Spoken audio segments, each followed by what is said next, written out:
प्रेम से बोलिए श्री सत्यनारायण भगवान की जय। आज के दिन श्री सत्यनारायण भगवान की कथा पढ़ी अथवा सुनी जाती है, तो आइए आज सुनाते हैं श्री सत्यनारायण भगवान की संपूर्ण कथा और आरती। नैमिषारण्य तीर्थ में शौनका आदि 88,000 ऋषियों ने पुराण वेदता श्री सूत जी से पूछा, हे सूत जी, इस कलयुग में वेद विद्या रहित मनुष्यों को प्रभु भक्ति किस प्रकार मिलेगी तथा उनका उद्धार कैसे होगा। हे मुनिश्रेष्ठ, कोई ऐसा व्रत अथवा तप कहिए जिसके करने से थोड़े ही समय में पुण्य प्राप्त हो तथा मनोवांछित फल भी मिले। हमारी प्रबल इच्छा है कि हम ऐसी कथा सुने। सर्वशास्त्र ज्ञाता श्री सूत जी ने कहा, हे वैष्णव में पूज्य, आप सबने प्राणियों के हित की बात पूछी है। अब मैं उस श्रेष्ठ व्रत को आपसे कहूंगा जिसे नारद जी के पूछने पर श्री लक्ष्मी नारायण भगवान ने उन्हें बताया था। कथा इस प्रकार है, आप सब सुने। एक समय देवर्षि नारद जी दूसरों के हित की इच्छा से सभी लोकों में घूमते हुए मृतलोक में पहुंचे। यहाँ अनेक योनियों में जन्म प्रायः सभी मनुष्यों के अपने कर्मों के अनुसार कई दुखों से पीड़ित देखकर उन्होंने विचार किया कि किसी यत्न के करने से प्राणियों के दुखों का नाश होगा। ऐसा मन में विचार कर श्री नारद विष्णु लोक गए। वहां श्वेत वर्ण और 4 भुजाओं वाले देवों के इस नारायण को, जिनके हाथों में शंख, चक्र, गदा और पद्म थे तथा वरमाला पहने हुए थे, देखकर स्तुति करने लगे। नारद जी ने कहा, हे भगवान, आप अत्यंत शक्ति से संपन्न हैं। मन तथा वाणी भी आपको नहीं पा सकती। आपका आदि मध्य अंत भी नहीं है। आप निर्गुण स्वरूप, सृष्टि के कारण भक्तों के दुखों को नष्ट करने वाले हो। आपको मेरा नमस्कार है। नारद जी से इस प्रकार की स्तुति सुनकर विष्णु बोले, हे मुनिश्रेष्ठ, आपके मन में क्या है? आपका किस काम के लिए यहाँ आगमन हुआ है? निसंकोच कहें। तब नारद मुनि ने कहा, मृत्युलोक में सब मनुष्य जो अनेक योनियों में पैदा हुए हैं, अपने अपने कर्मों द्वारा अनेक प्रकार के दुखों से पीड़ित हैं। हे नाथ, यदि आप मुझ पर दया करते हैं तो बताइए, उन मनुष्यों के सब दुख थोड़े ही प्रयत्न से कैसे दूर हो सकते हैं। विष्णु भगवान ने कहा, हे नारद, मुनियों की भलाई के लिए तुमने यह बहुत अच्छा प्रश्न किया है। जिस व्रत के करने से मनुष्य मोह से छूट जाता है, वह व्रत मैं तुमसे कहना चाहता हूँ। बहुत पुण्य देने वाला, स्वर्ग तथा मृत्यु दोनों में दुर्लभ एक उत्तम व्रत है, जो आज मैं प्रेमवश होकर तुमसे कहता हूँ। श्री सत्यनारायण भगवान का यह व्रत विधि पूर्वक संपन्न करके मनुष्य इस धरती पर सुख भोग कर मरने पर मोक्ष को प्राप्त होता है। श्री विष्णु भगवान के यह वचन सुनकर नारद मुनि बोले, हे भगवान, उस व्रत का फल क्या है, क्या विधान है? इससे पूर्व यह व्रत किसने किया और किस दिन यह व्रत करना चाहिए? कृपया मुझे विस्तार से बताएं। श्री विष्णु ने कहा, हे नारद, दुख शोक आदि दूर करने वाला यह व्रत सब स्थानों पर विजयी करने वाला है। भक्ति और श्रद्धा के साथ किसी भी दिन मनुष्य श्री सत्यनारायण भगवान की संध्या समय ब्राह्मणों और बंधुओं के साथ धर्म परायण होकर पूजा करे। भक्ति भाव से नैवेद्य, केले का फल, शहद, घी, शक्कर अथवा गुड़, दूध और गेहूं का आटा सवाया ले। गेहूं के अभाव में साठी का चूर्ण भी ले सकते हैं। इन सबको भक्ति भाव से भगवान को अर्पण करें। बंधु बांधवों सहित ब्राह्मणों को भोजन कराएं। इसके पश्चात स्वयं भोजन करें। रात्रि में नृत्य गीत आदि का आयोजन कर श्री सत्यनारायण भगवान का स्मरण करता हुआ समय व्यतीत करें।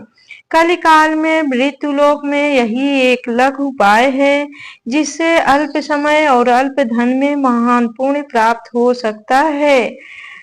बोलो श्री सत्यनारायण भगवान की जय। द्वितीय अध्याय।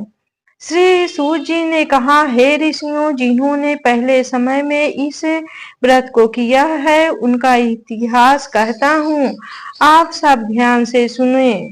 सुंदर काशीपुरी नगरी में एक अत्यंत निर्धन ब्राह्मण रहता था। वह ब्राह्मण भूख और प्यास से बेचैन होकर पृथ्वी पर घूमता रहता था।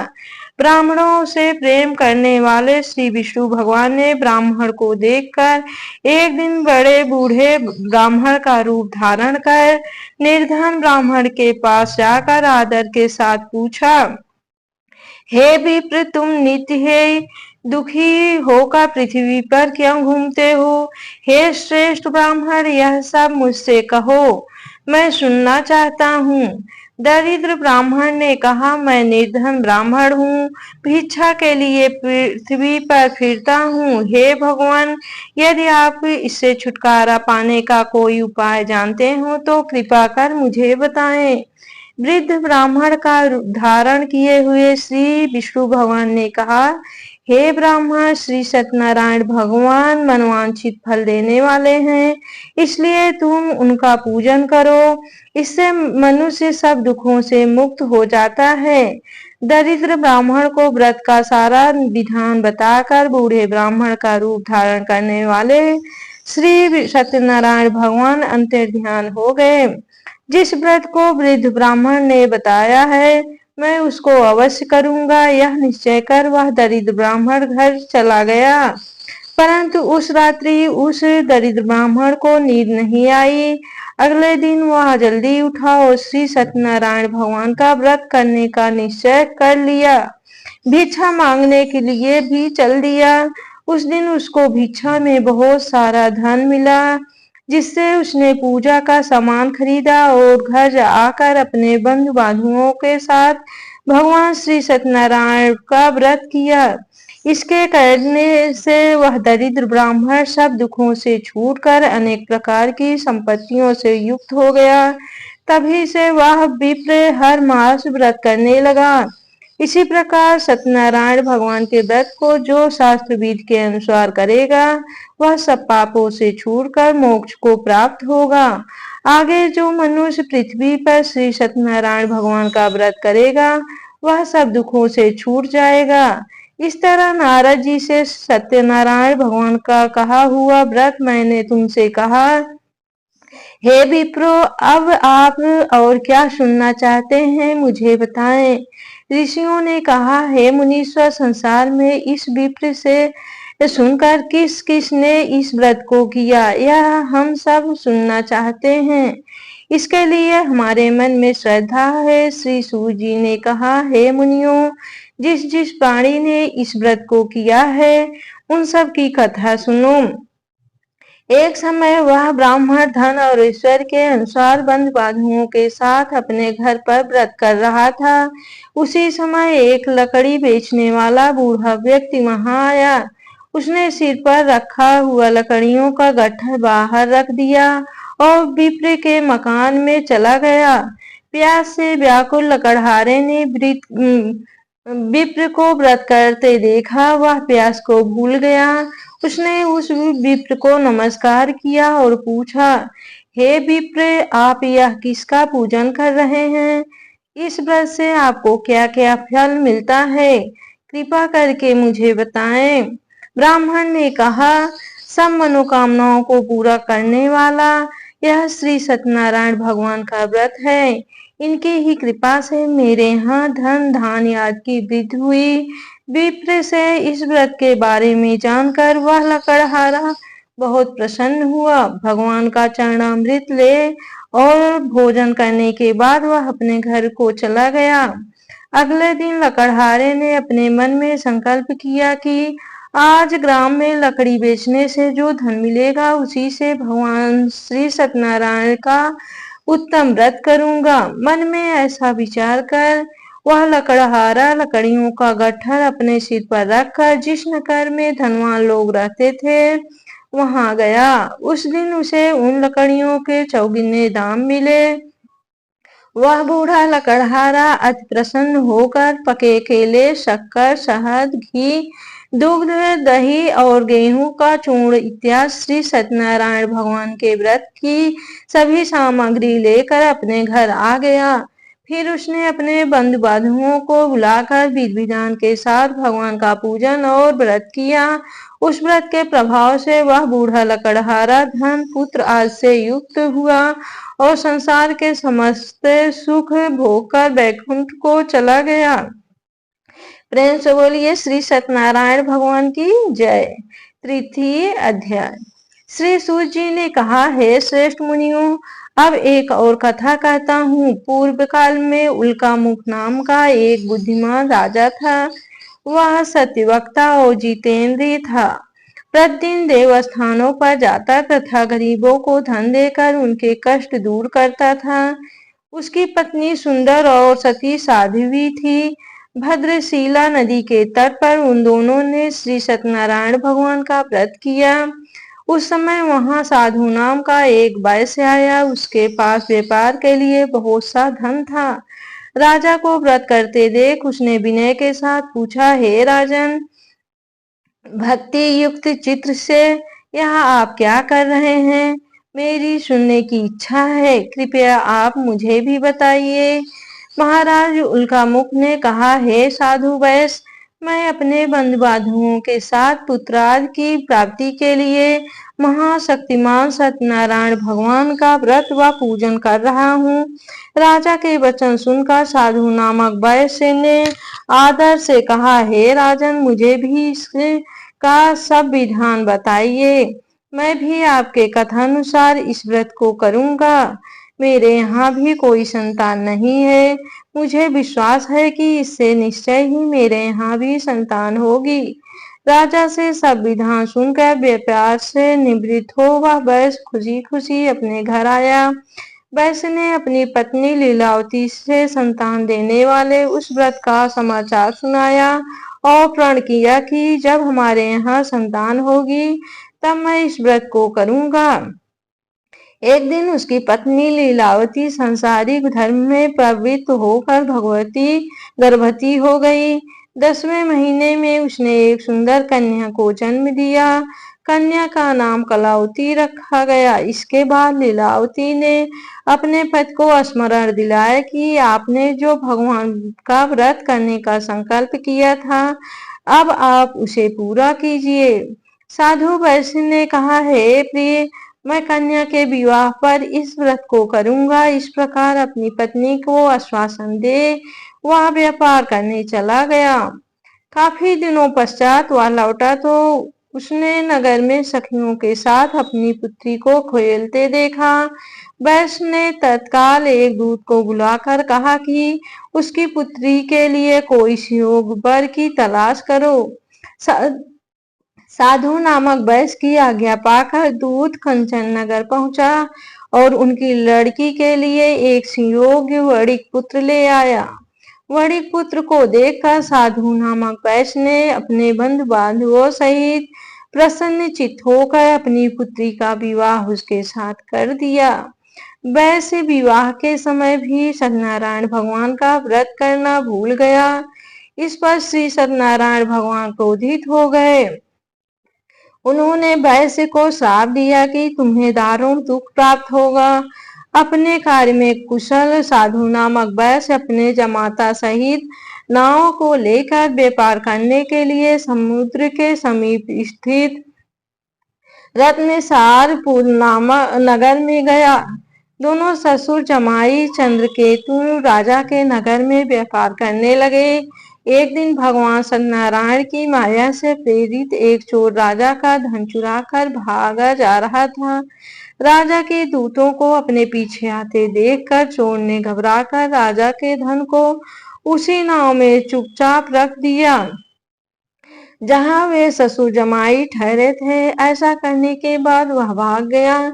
जब दूतों ने उस साधु वैश्य के पास राजा के धन को रखा देखा तो ससुर जमाता दोनों को बांध कर ले गए और राजा के समीप जाकर बोले, हम ये दो चोर पकड़ कर लाए हैं, कृपया बताएं कि इन्हें क्या सजा दी जाए। राजा ने बिना उन दोनों की बात सुने ही उन्हें कारागार में डालने की आज्ञा दे दी। इस प्रकार राजा की आज्ञा से उनको कठिन कारावास में डाल दिया गया तथा उनका धन भी छीन लिया गया। सत्यनारायण भगवान के श्राप के कारण साधु बैस की पत्नी लीलावती व पुत्री कलावती भी घर पर बहुत दुखी हुई। उनके घरों में रखा धन चोर ले गए। एक दिन शारीरिक व मानसिक पीड़ा तथा भूख प्यास से दुखित हो भोजन की चिंता में कलावती एक ब्राह्मण के घर गई।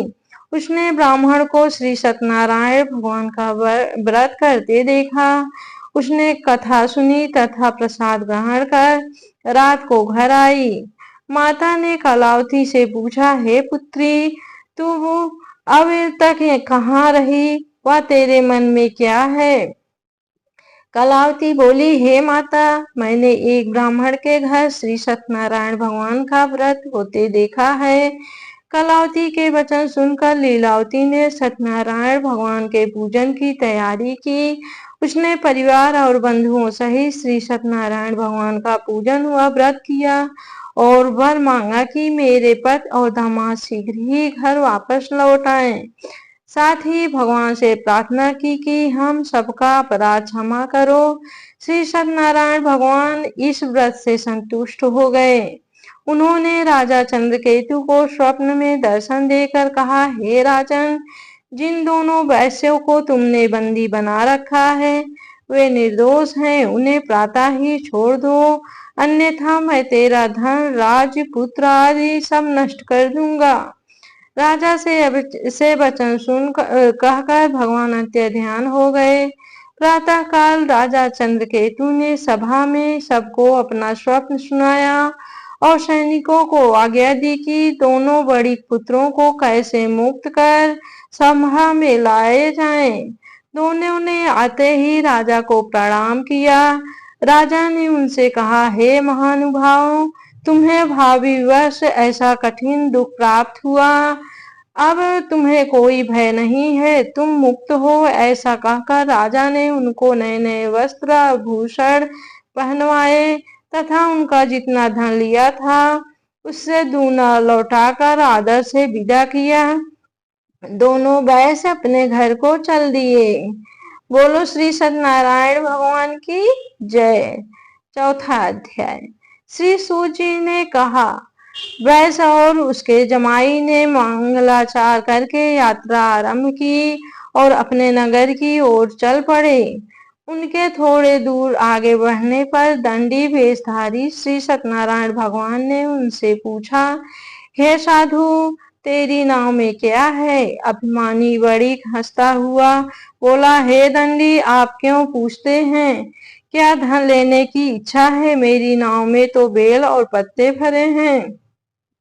वैश्य का कठोर वचन सुनकर दंडी वेशधारी श्री सत्यनारायण भगवान ने कहा, तुम्हारा वचन सत्य हो। ऐसा कहकर वे वहां से दूर जाकर समुद्र के किनारे बैठ गए। दंडी महाराज के जाने के पश्चात वैश्य ने नृत्य किया कि निवृत्त होने के बाद नाव को ऊंची उठी देखकर अचंभा किया तथा नाव में बेल पत्ते आदि देखकर मूर्छित हो जमीन पर गिर पड़ा। मूर्छा खुलने पर अत्यंत शोक प्रकट करने लगा। तब उसके जमाता ने कहा, आप शोक न करें, यह दंडी महाराज का श्राप है, अतः उनकी शरण में ही चलना चाहिए, तभी हमारी मनोकामना पूरी होगी। जमाता के वचन सुनकर वह साधु नामक वैश्य दंडी महाराज के पास पहुंचा और भक्ति भाव से प्रणाम करके बोला, मैंने जो आपसे असत्य वचन कहे थे उसके लिए मुझे क्षमा करें। ऐसा कहकर वैश्य रोने लगा। तब दंडी भगवान बोले, हे बड़ी खुद, मेरी आज्ञा से तुझे बार बार दुख प्राप्त हुआ है, तू मेरी पूजा से विमुख हुआ है। साधु नामक वैश्य ने कहा, हे भगवान, आपकी माया से ब्रह्मा आदि देवता भी आपके रूप को नहीं जान पाते, तब मैं अज्ञानी भला कैसे जान सकता हूँ। आप प्रसन्न होइए, मैं अपनी सामर्थ्य के अनुसार आपकी पूजा करूंगा। मेरी रक्षा करो और पहले के समान मेरी नौका को धन से पूर्ण कर दो। उसके भक्ति युक्त वचन सुनकर श्री सत्यनारायण भगवान प्रसन्न हो गए और उसकी इच्छा अनुसार वर देकर अंत्य ध्यान हो गए। तब ससुर व जमाता दोनों ने नाव पर आकर देखा कि नाव धन से परिपूर्ण है। फिर वह भगवान सत्यनारायण का पूजन कर जमाता सहित अपने नगर को चला। जब वह अपने नगर के निकट पहुंचा तब उसने एक दूत को अपने घर भेजा। दूत ने साधु नामक वैश्य के घर जाकर उसकी पत्नी को नमस्कार किया और कहा, आपके पति अपने दामाद सहित इस नगर के समीप आ गए हैं। लीलावती और उसकी कन्या कलावती उस समय भगवान का पूजन कर रही थी। दूत का वचन सुनकर साधु की पत्नी ने बड़े हर्ष के साथ सत्यदेव का पूजन पूर्ण किया और अपनी पुत्री से कहा, मैं अपने पति के दर्शन को जाती हूँ, तू कार्य पूर्ण कर शीघ्र आ जाना। परंतु कलावती पूजन एवं प्रसाद छोड़कर अपनी पति के दर्शनों के लिए चली गई। प्रसाद की अवज्ञा के कारण सत्यदेव रुष्ट हो गए। फलस्वरूप उन्होंने उसके पति को नाव सहित पानी में डुबो दिया। कलावती अपने पति को ना देख रोती हुई जमीन पर गिर पड़ी। नौका को डूबा हुआ तथा कन्या को रोती हुई देख साधु नामक वैश्य दुखित हो बोला, हे प्रभु, मुझसे या मेरे परिवार से जो भूल हुई है उसे क्षमा करो। उसके दीन वचन सुनकर सत्यदेव भगवान प्रसन्न हो गए। आकाशवाणी हुई, हे वैश्य, तेरी कन्या मेरा प्रसाद छोड़कर आई है, इसलिए इसका पति अदृश्य हुआ है। यदि वह घर जाकर प्रसाद खाकर लौटे तो इसका पति अवश्य मिलेगा। आकाशवाणी सुनकर कलावती ने घर पहुंचकर प्रसाद खाया और फिर आकर अपने पति के दर्शन किए। तत्पश्चात साधु वैश्य ने वही बंधु बांधुओं सहित सत्यदेव का विधि पूर्वक पूजन किया। वह इस लोक का सुख भोग कर अंत में स्वर्ग लोक को गया। प्रेम से बोलिए श्री सत्यनारायण भगवान की जय। 5वां अध्याय। श्री सूत जी ने आगे कहा, हे ऋषियों, मैं एक और भी कथा कहता हूँ, उसे भी सुनो। प्रजा पालन में लीन तुंगभध्वज नाम का एक राजा था। उसने भगवान सत्यदेव का प्रसाद त्याग कर बहुत दुख पाया। एक समय राजा वन में वन्य पशुओं को मारकर बड़ के वृक्ष के नीचे आया। वहां उसने ग्वालों को भक्ति भाव से बंधु बांधुओं सहित श्री सत्यनारायण का पूजन करते देखा। परंतु राजा देखकर भी अभिमानवश ना तो वहां गया और ना ही सत्यदेव भगवान को नमस्कार ही किया। जब ग्वालों ने भगवान का प्रसाद उनके सामने रखा तो वह प्रसाद त्याग कर अपने नगर को गया। नगर में पहुंचकर उसने देखा कि उसका सब कुछ नष्ट हो गया है। वह समझ गया कि यह सब भगवान सत्यदेव ने ही किया है। तब वह उसी स्थान पर वापस आया और ग्वालों के समीप गया और विधि पूर्वक पूजन कर प्रसाद खाया तो सत्यनारायण की कृपा से सब कुछ पहले जैसा ही हो गया और दीर्घ काल तक सुख भोग कर अपने मरने पर स्वर्ग लोक को चला गया। जो मनुष्य इस परम दुर्लभ व्रत को करेगा, श्री सत्यनारायण भगवान की कृपा से उसे धन धान्य प्राप्त होगी। निर्धन धनी और बंदी बंधन से मुक्त होकर निर्भय हो जाता है। संतानहीन को संतान प्राप्त होती है तथा सब मनोरथ पूर्ण होकर अंत में वह वैकुंठ धाम को जाता है। जिन्होंने पहले इस व्रत को किया, अब उनके दूसरे जन्म की कथा भी सुनिए। सातानंद नामक ब्राह्मण ने सुदामा के रूप में जन्म लेकर श्री कृष्ण की भक्ति कर मोक्ष प्राप्त किया। उल्कामुख नाम के महाराज राजा दशरथ बने और श्री रंगनाथ का पूजन कर वैकुंठ को प्राप्त हुए। साधु नाम के वैश्य ने धर्मात्मा व सत्य प्रतिज्ञ राजा मोर ध्वज बनकर अपनी देह को आरे से चीर कर दान करके मोक्ष को प्राप्त हुआ। महाराज तुंगध्वज स्वयंभू मनु हुए।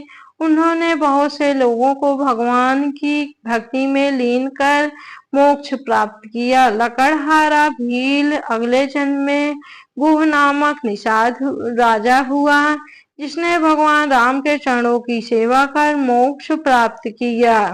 प्रेम से बोलिए श्री सत्यनारायण भगवान की जय। जय लक्ष्मी रमणा स्वामी जय लक्ष्मी रमणा सत्यनारायण स्वामी जन पातक हरिणा ओम जय लक्ष्मी रमणा स्वामी जय लक्ष्मी रमणा रत्न जड़ित सिंहासन अद्भुत छवि राजे नारद करति निराजन घंटा बन बाजे ओम जय लक्ष्मी रमणा स्वामी जय लक्ष्मी रमणा प्रकट भये कलि कारण तिजि को दरस दियो बूढ़ो ब्राह्मण बन कर कंचन महल कियो स्वामी जय लक्ष्मी रमणा ओम जय लक्ष्मी रमणा दुर्बल भील कठोरो जिन पर कृपा करी चंद्रचूड़ के राजा जिनकी विपत्ति हरी ओम स्वामी जय लक्ष्मी रमणा स्वामी जय लक्ष्मी रमणा वैसे मनोरथ पायो सदा तज दीनी सो फल भाग्यो प्रभु जी फिर स्तुति कीनी ओम स्वामी जय लक्ष्मी रमणा ओम जय लक्ष्मी रमणा भव भक्ति के कारण छिन छिन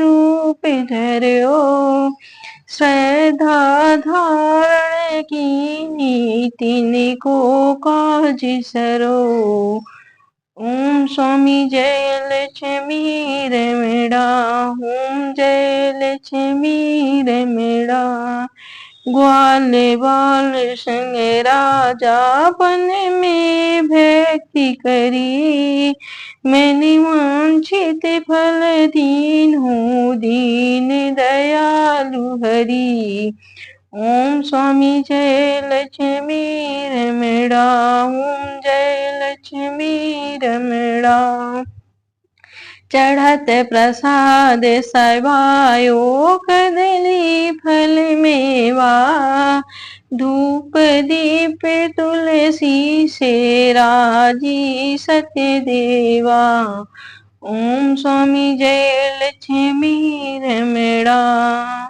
स्वामी जय लक्ष्मी रमणा सत्यनारायण जी की आरती जो कोई नर गावे ऋषि सिद्धि सुख संपत्ति सहज रूप पावे ओम जय लक्ष्मी रमणा स्वामी जय लक्ष्मी रमणा बोलो जय लक्ष्मी रमणा बोलो श्री सत्यनारायण भगवान की जय ओम जय जगदीश हरे स्वामी जय जगदीश हरे भक्ति जनों के संकट दास जनों के संकट क्षण में दूरी करे ओम जय लक्ष्मी जगदीश हरे जो धावे फल पावे दुख बिन से मन का स्वामी दुख बिन से मन का सुख संपत्ति घर आवे सुख संपत्ति घर आवे कष्ट मिटे तन का ओम जय जगदीश हरे स्वामी जय जगदीश हरे मात पिता तुम मेरे शरण गहूँ किसकी स्वामी शरण गहूँ मैं किसकी तुम बिन और न दूजा तुम बिन और न दूजा आस करूँ मैं किसकी ओम जय जगदीश हरे स्वामी जय जगदीश हरे। तुम पूर्ण परमात्मा तुम अंतर्यामी स्वामी तुम अंतर्यामी। पारे ब्रह्म परमेश्वर पारे ब्रह्म परमेश्वर तुम सबके स्वामी। ओम जय जगदीश हरे स्वामी जय जगदीश हरे। तुम करुणा के सागर तुम पालन करता स्वामी तुम पालन करता। मैं मूरख खलगामी मैं सेवक तुम स्वामी कृपा करो भरता। ओम जय जगदीश हरे। तुम हो एक अगोचर सबके प्राणपति स्वामी सबके प्राणपति। किस विधि मिलूं दया मैं किस विधि मिलूं दया मैं तुमको मैं कुमति। ओम जय जगदीश हरे। दीन बंधु दुख हरता ठाकुर तुम मेरे स्वामी रक्षक तुम मेरे। अपने हाथ उठाओ अपने शरण लगाओ द्वार पड़ा तेरे। ओम जय जगदीश हरे स्वामी जय जगदीश हरे। विषय विकार मिटाओ पाप हरो देवा स्वामी पाप हरो देवा। श्रद्धा भक्ति बढ़ाओ श्रद्धा भक्ति बढ़ाओ संतन की सेवा। ओम जय जगदीश हरे स्वामी जय जगदीश हरे। ओम जय जगदीश हरे। प्रेम से बोलिए श्री सत्यनारायण भगवान की जय। ओम जय लक्ष्मी माता मैया जय लक्ष्मी माता। तुमको निश दिन सेवते है विष्णु विधाता। ओम जय लक्ष्मी माता उमा रमा ब्रह्माणी तुम ही जग माता। मैया तुम ही जग माता। सूर्य चंद्रमा ध्यावत नारद ऋषि गाता। ओम जय लक्ष्मी माता मैया जय लक्ष्मी माता। दुर्गा रूप निरंजन सुख संपत्ति दाता मैया सुख संपत्ति दाता। जो कोई तुमको ध्याता रिद्धि सिद्धि धन पाता। ओम जय लक्ष्मी माता तुम पाताल निवासिनी तुम ही सुखदाता मैया तुम ही सुखदाता। कर्म प्रभाव प्रकाशिनी भवनिधि की दाता।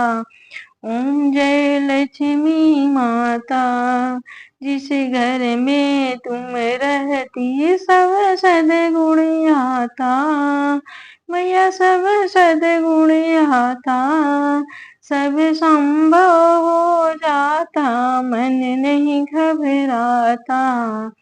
ओम जय लक्ष्मी माता तुम बिन यज्ञ न होते वस्त्र न कोई पाता मैया वस्त्र न कोई पाता। खाने पाने का वैभव सब तुमसे आता।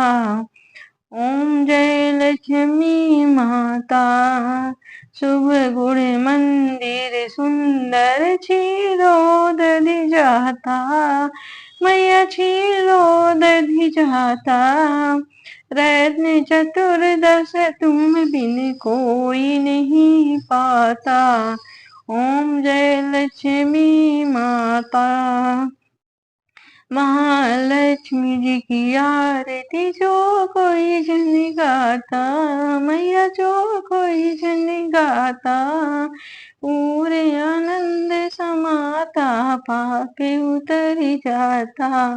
ओम जय लक्ष्मी माता, ओम जय लक्ष्मी माता, ओम जय लक्ष्मी माता। तुमको निश दिन सेवत हरि विष्णु विधाता, ओम जय लक्ष्मी माता। महालक्ष्मी नमस्तुभ्यं नमस्तुभ्यं सुरेश्वरी, हरिप्रिये नमस्तुभ्यं नमस्तुभ्यं दयानिधे, पदलये नमस्तुभ्यं नमस्तुभ्यं च सर्वदे, सर्वभूत हितार्थे वसु सृष्टि सदा कुरुम। ओम प्रेम से बोलिए लक्ष्मी मैया की जय, श्री सत्यनारायण भगवान की जय। भगवान श्री सत्यनारायण विष्णु जी के ही रूप हैं। कथा के अनुसार इंद्र का दर्भ भंग करने के लिए विष्णु जी ने नर और नारायण के रूप में बद्रीनाथ में तपस्या की थी। वही नारायण सत्य को धारण करते हैं, अतः सत्यनारायण कहे जाते हैं। भगवान की पूजा के विषय में स्कंद पुराण के रेवा खंड में विस्तार पूर्वक बताया गया है। श्री सत्यनारायण जी की कथा करवाने के लिए इन सामग्रियों की व्यवस्था करवाना आवश्यक है। सामग्री है केले के खंभे, पंच पल्लव, कलश, पंचरत्न, चावल, कपूर, धूप, पुष्पों की माला, श्रीफल, आम के पत्ते, ऋतफल, अंगवस्त्र, कलावा, यज्ञोपवीत, गुलाब के फूल, दीप, तुलसी दल, केसर, बंधनवार, चौकी, सुपारी, पान, तिल, मोली, रोली, कुमकुम, दूर्बा, पंचामृत, दुग्ध, मधु, दही, शक्कर, गंगा जल। प्रसाद के लिए पंचामृत में केला, तुलसी पत्ता, मेवा मिलाकर तैयार किया जाता है, जो भगवान को काफी पसंद है। भोग के लिए आटे को भूनकर उसमें चीनी मिलाकर चूरमा बनता है, उसमें केला भी मिलाया जाता है, वह भी भोग लगता है।